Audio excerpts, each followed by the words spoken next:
Brothers and sisters, we've come down here on behalf of RMT to give not just support, but we hope that if you do go into dispute, and we don't want you to go into dispute, you're here to serve the public. As you know, that's the reason why you're in employment. But if you do go into dispute, we think we can give you practical support and not just give leaflets out and tell you how to run your own dispute. That's a matter for you and the FBU, your union, and a union we've had a proud tradition of showing support to. You know, 25 years ago, and 3 months, there was a major fire, as you all know. Some of you may well have been involved in that fire at King's Cross Station. At that time, there was a number of cutbacks taking place on London Underground, about storage of fuels, about contractors coming in with access to the underground network with 3 million people travelling up and down all day. And as a result, a massive fire took place. And as a result of that fire, if it weren't for fire brigades people, which we'll never forget, workers like yourself, who come to the support and help and aid of our people working down below and the travelling public, that fire at King's Cross, the deaths that caused by that fire and the injuries would have been magnitude 100 times if these cuts had took place throughout the length from Brentford, London. You know, I can't understand. We've got a press association here today. I can't wait to see what story the Daily Mail runs tomorrow on this demonstration. The Sun, the Express, an whole number of papers, they're quick enough to put the boot in to say it's public sector workers who are the lazy people and not prepared to do the work out there. I'll tell you what, just look at Mould down this city here at the moment. The people that got us in this state, these bankers, where's their access to the Daily Mail and the Express to what public sector workers are doing? There's a fire taking place in London or throughout Britain at the moment. You won't see an investment manager donning on his own rules and his hose pipe to put it out. You'll see skilled and dedicated firefighters like yourself.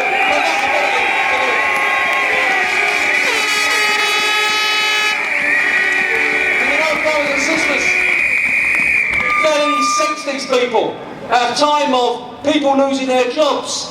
They won't even contemplate shutting fire stations down. They should be building more and more fire stations to give people a job, to make people safe in our homes and our houses. Brothers and sisters, also we better recognise the facts. We know about this crowd here, as the West Yorkshire regional organiser put it for your union, about the money they're saving. Every time that they say they're saving money, it means because they're putting more lives at threat, because there's less appliances and stations for firefighters to get out there to save people on a day-to-day basis. And we've got to be determined. You know, we can have rallies, and these rallies are great to raise consciousness. Right across the piece, they're cutting left, right and centre. We've had a group of people who've been working for the Underground for an agency for the last 7 or 8 years. People called tradespeople and agency staff who have been tossed out, just like the West of London cocktails when they squeeze a lemon in a gin and tonic and know what you know more, throw you to one side, toss them to the streets. And it's all about saving money.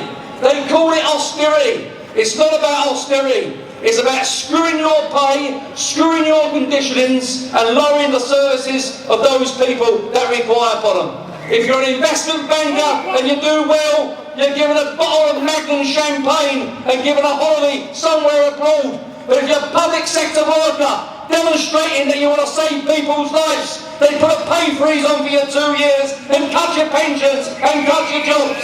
Well, it's about time. Who really runs this country? You know, if the investment bankers and the editors of the Daily Mail and the Sun didn't turn up for work, you wouldn't even know if they never got out of bed for a month. But if a public sector worker don't turn up, then you know the ability and what they play towards society. And we've got to go further than that. It's no good just condemning those Tories and Liberals that have brought these cuts in. Apart from some good friends in the Labour Party, John behind us and Katie and a few others in our group that we sponsor, I've got to say the Labour Party have been absolutely miserable and disgraceful. They should be here today saying we stand by defending ourselves. And the message, brothers and sisters, is that the attacks on the fire service and the attacks that are taking place on public sector workers and throughout the lengths and breadths of other industries throughout the course of this country.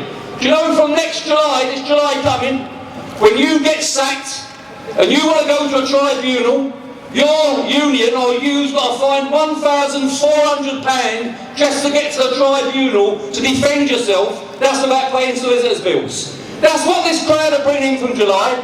This crowd wants to take back everything that we've gained in the last 50 years. They want to destroy our National Health Service. They want to destroy public sector. They want to put further anti-trade union laws in place to emasculate working men and women from fighting back. And the TUC General Council better wake its ideas up. Because if it don't wake its ideas up, then it better recognise it has no teeth and no understanding left about what working men and working women want.